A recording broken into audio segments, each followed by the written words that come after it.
5 দশক ধরে আসাদ পরিবারের দীর্ঘদিনের লৌহ কঠিন শাসনে জর্জরিত মধ্যপ্রাচ্যের দেশ সিরিয়ায় উদিত হল নতুন সূর্য। বিদ্রোহী বাহিনীর তোপে দেশ ছেড়ে অজ্ঞাত স্থানে পালিয়ে গেছেন প্রেসিডেন্ট বাশার আল আসাদ। সিরিয়ার জ্যেষ্ঠ দুজন সরকারি কর্মকর্তার বরাতে এমন খবর প্রকাশ করেছে আন্তর্জাতিক সংবাদ মাধ্যম রয়টার্স। এক বিবৃতিতে সশস্ত্র বিরোধীদের পক্ষ থেকে বলা হয়েছে, স্বৈরাচারী শাসক দেশ ছেড়ে পালিয়েছেন। দামেস্ক এখন বাশার আল আসাদ থেকে মুক্ত।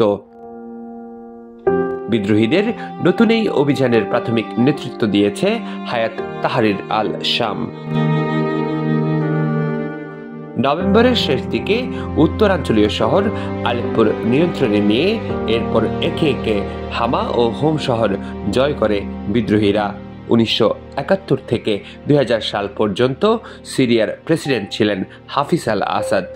2000 সালে তার মৃত্যুর পর ওই বছরই মাত্র 34 বছর বয়সে ক্ষমতায় অধিষ্ঠিত হন ছেলে বাশার আল আসাদ। 2011 সালের মার্চে সিরিয়ার দক্ষিণের শহর দেরাতে প্রথম সরকার বিরোধী বিক্ষোভ শুরু হয়। টানা 13 বছর ধরে চলা গৃহযুদ্ধে সিরিয়ায় 5 লাখের বেশি মানুষ নিহত হয়েছেন, উদ্বাস্তু হয়েছেন দেশটির প্রায় অর্ধেক মানুষ। এত কিছুর পরও বাশার আল আসাদের কোনো ভ্রুক্ষেপ ছিল না, বরং নিজের কর্তৃত্ব আরও পাকাপোক্ত করেন তিনি।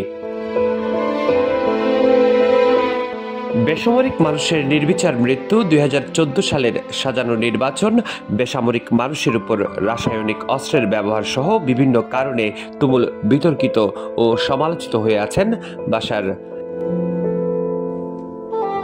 ইফতিয়াস নূর নিশান, TTN।